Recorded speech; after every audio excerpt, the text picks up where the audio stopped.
Welcome to the narrow gate. Thank you for squeezing in here. Let me tell you a story.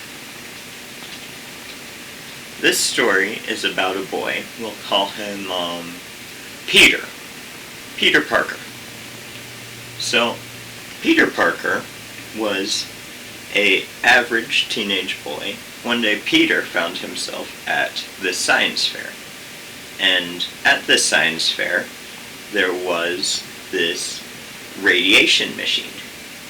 And this radiation machine had these two beams, and radiation energy went between the two beams. Now, it just so happened that while this was happening, a little spider happened to fly in between the two beams, and then the very same spider went and bit Peter Parker. Now, this granted Peter Parker special powers. And Peter Parker decided that, hey, with these newfound powers, I'm gonna help every single person I can. This spider gave Peter this idea where he's like, hey, maybe my life doesn't just have to be about me, but my life can be about me helping all these people.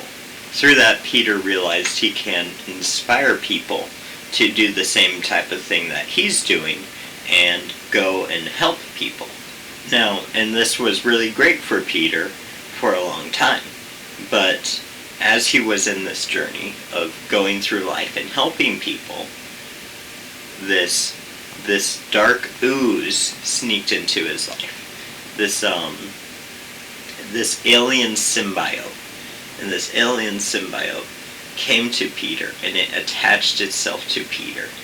And at first, Peter was like, this is scary, I don't want this. But then he realized that this alien symbiote was actually an upgrade, and it gave him more power. It made him able to do more.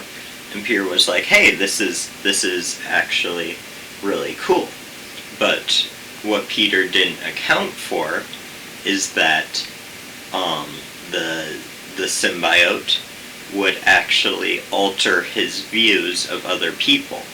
And how he originally set out to start helping these other people, he ended up becoming more selfish and angry.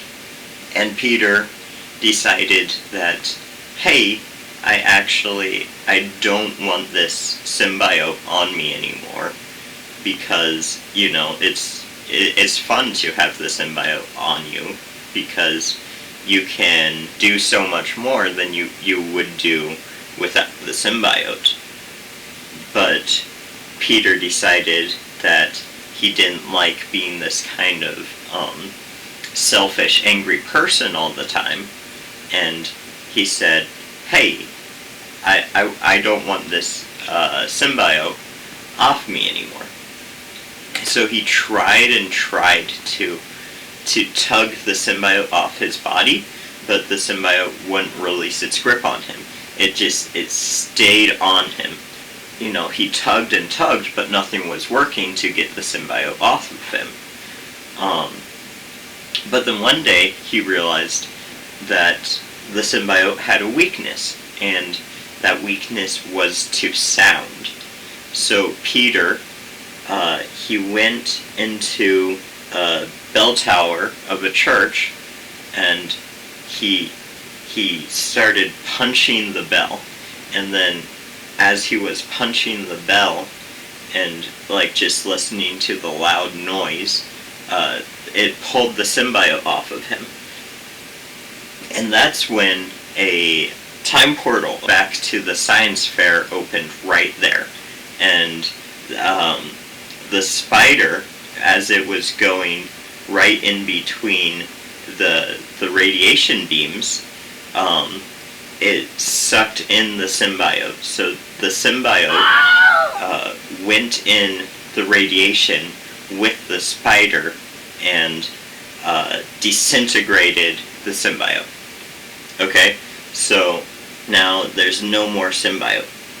But then, as Peter's life went on, he realized that the symbiote also seemed to have a little bit of a time power going on, and although the symbiote was actually dead, it died right there. Like he saw it get fried in the radiation, but he realized that the symbiote from back then, back before, from the second before it died, was still trying to open these time portals back up and lock onto Peter, and Peter had to deal with avoiding these time portals where the symbiote, in the second before it died, was trying to jump through those time portals and cling back to Peter. Now, you're probably thinking, okay, I know that story. That's the story of Spider-Man and Venom. But then you're probably also thinking, but what's this about the time portals? That's weird. There's no time portals in the way I heard this story. And yeah, you're correct. That was the story of Spider-Man and Venom. And there generally isn't time portals in that story. So, there you go. You're right about that. Good job. But the thing about that is not only is it the story of Spider-Man and Venom, but it's actually the story of the Christian youth. And basically the story is that at a young age, you find Jesus, and that spider that's in between the two radiation beams, that spider is that represents Jesus, and the radiation that represents the cross.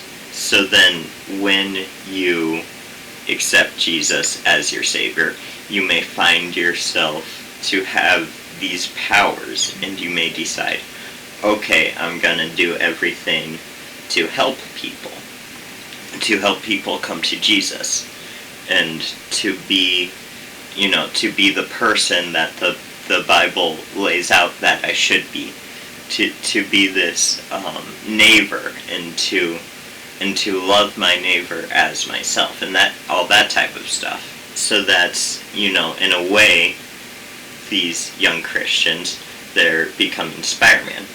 But then, as they go forwards, the symbiotes start to creep into their lives. But so the symbiote comes, and the symbiote just merges to you, and it's stuck to you.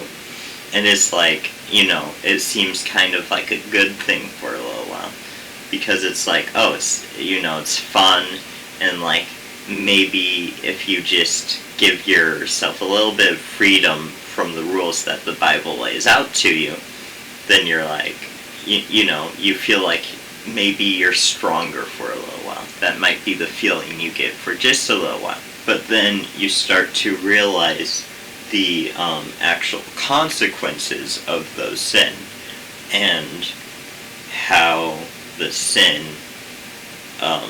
actually, like, the Bible tells you not to sin for a reason, and you start to realize what those reasons are the more that you do it. Generally by the time you realize this, unfortunately, the sin is already a part of you. It's already a part of your life. The symbiote has already merged with you, if you will. So then a lot of Christians, they spend a lot of time trying to get away from the sin, and they're like, I don't want you anymore. You were fun for a little while when, like, you made me feel stronger. You made me feel, you felt like an upgrade to my powers, but now I realize that, maybe you kind of were that, but, there's also these consequences that come with you, They want to do everything to remove the sin from their life. And then what happens is they find that like praying and reading the Bible and that type of stuff is the symbiote's weakness, right? Like that's the noise type of thing. That's what the symbiote is scared of. It's scared of you reading the Bible and that type of stuff. So then you go and you pray and you're like, take my sin. You read the Bible, all this stuff, and you do this, and when you do that, the time portal opens up, and like this is very much kind of the way that I think Paul saw things, is that even though Jesus died on the cross a long time before you ever did those sins, that's kind of like a event that's almost outside of sin. And it's like, Jesus on the cross, he took your sin, like he took it off of you, and it actually died on the cross with him. But then, like your sin will have like these moments where like it tries to like reach out from that time and grab you again and like attach itself to you again. So you always have to watch out from your sin creeping back into your life, even though like it's already dead, right? And you have to